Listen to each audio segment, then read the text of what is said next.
इन adiabatic process की जो entropy है, जो सिस्टम की थर्मल स्टेट को रिप्रेजेंट कर रही है, अगर एडियाबैटिक प्रोसेस है तो उसमें क्या होगी उसकी value.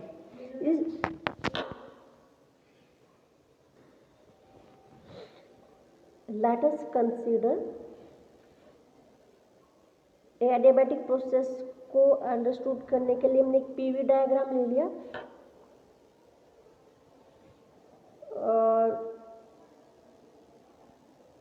let us consider there are number of thermodynamical process at T1 temperature, at T2 temperature and T3 temperature and so on.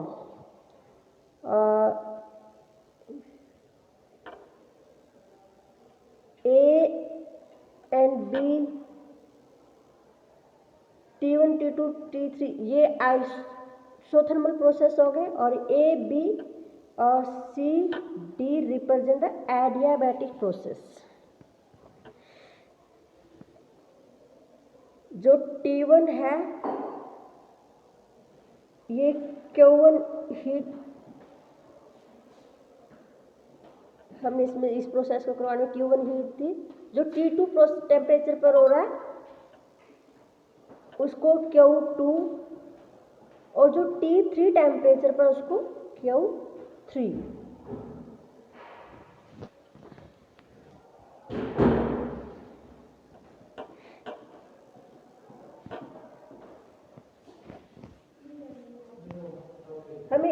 हमने क्या किया, लेट अस कंसीडर जो ये प्रोसेस हो रही है इसको हमने दो कार्नोट साइकिल में डिवाइड कर दिया। एक तो ये हो गया A, B, C, D और दूसरा क्या हो जाएगा C, D, E, F। ये दो कार्नोट साइकिल हो गए। According to the principle of Carnot cycle जो हमने प्रीवियसली पढ़ा था फर्स्ट यूनिट में, ये Carnot cycle A, B, C, D एक कार्नोट साइकिल हो गया जिसमें दो आइसोथर्मल प्रोसेस है, दो एडियाबैटिक प्रोसेस है। आइसोथर्मल एक्सपेंशन ये होगी आइसोथर्मल एडियाबैटिक एक्सपेंशन, ये आइसोथर्मल कंप्रेशन और ये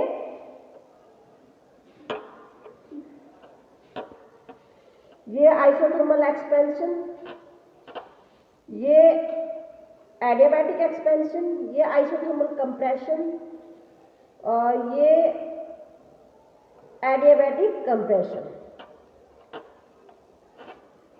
जो कार्नोट साइकिल का principle according to that Q1 by T1 is equal to Q2 by T2। जो Q1 है heat absorb by the system हो गया T1 टेम्परेचर और Q2 हो गया heat liberated by the system at the T2 temperature. T1 और T2 source और sink का टेम्परेचर हो गया। और सेम इसी तरह से जो नेक्स्ट कार्नोट साइकिल है ये वाला, इसमें Q2 heat absorb by the system at temperature T2 और Q3 heat liberated by the system at temperature T3। तो same by the principle of Carnot theorem, Carnot cycle Q2 by T2 is equal to Q3 by T2। तो जो इनका ratio है दोनों equation को हम equate करें तो सेम आ रहा है, मीन्स ये कांस्टेंट आ रहा है। तो Q1 by T1, Q1 by T1, Q2 by T2 और Q3 by T2 किसके इक्वल हो गए, is equal to a constant. Q3 by T2 is equal to a constant. अगर हम जनरली इसको रिप्रेजेंट करें, अगर एक thermodynamical process Q amount of heat change कर रहा है एट टेम्परेचर T, तो Q बाई T क्या हो गया, कांस्टेंट। Q बाई T क्या हो गया, constant.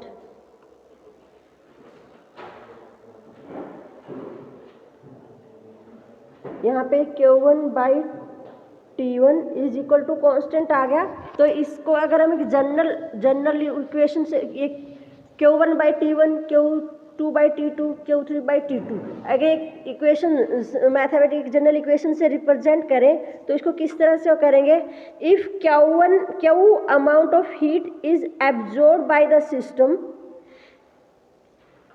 or liberated at temperature T when is going from one adiabatic to another adiabatic, तो Q/T क्या हो जाएगा? कांस्टेंट। कि एक एडियाबैटिक से जब हम दूसरे एडियाबैटिक में जा रहे हैं तो जो रेशो ऑफ हीट है वो क्या आ रहा है? कांस्टेंट आ रहा है। हमने इसको जनरल एक इक्वेशन से रिप्रेजेंट कर दिया, वो क्या होगी? Q/T। अगर ये हमने यहाँ पे दो लिए थे, एक जनरल प्रोसेस ले लिया, अब इसको नंबर ऑफ एडियाबैटिक उसमें रिप्रेजेंट कर दे और हर एक की DQ amount of heat change हो रही है। ये नंबर ऑफ हो गए adiabatic process small temperature interval पर, कि del Q amount of heat absorb और लिबरेटेड एट टेम्परेचर T, तो ये क्या हो जाएगा? del Q/T is a constant और del Q/T क्या है? Entropy DS। तो यहाँ से एंट्रोपी क्या आ गई? इन एडियाबैटिक प्रोसेस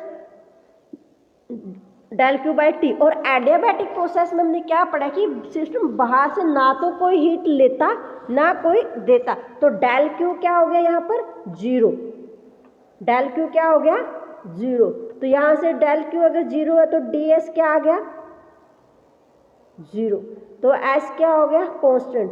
तो यहाँ से during an adiabatic process entropy of A thermodynamic system will be constant. तो हम एंट्रोपी को इस तरह से भी डिफाइन कर सकते हैं, entropy is a physical quantity which will remains constant during an adiabatic process. और एंट्रोपी वैसे तो कोई ऐसा फिजिकल नहीं है कि जैसे एंट्रोपी एक तरह से सिस्टम की रैंडमनेस को बता रही है। हम कोई उस मॉलिक्यूल्स नहीं तो हम उस मॉलिक्यूल्स की रैंडमनेस को व्यू कर पा रहे हैं। एक ही मेंटल कंसेप्चुलाइज है और उसको मैंने मैथमेटिकल उसमें कि एंट्रोपी क्या है? हीट एडेड और सब्ट्रैक्टेड डिवाइड बाय टेम्परेचर। अगर सिस्टम की हमें हीट पता है, उसका टेम्पो किस जो थर्मोडायनेमिकल प्रोसेस किस टेम्परेचर पर हो रहा है, अगर ये पता तो हम वहाँ से उसकी एंट्रोपी को निकाल सकते हैं। So it is a physical quantity. Physical parameters का यूज करके हम एक अनदर क्वांटिटी निकाल रहे हैं, वो क्या है? एंट्रोपी।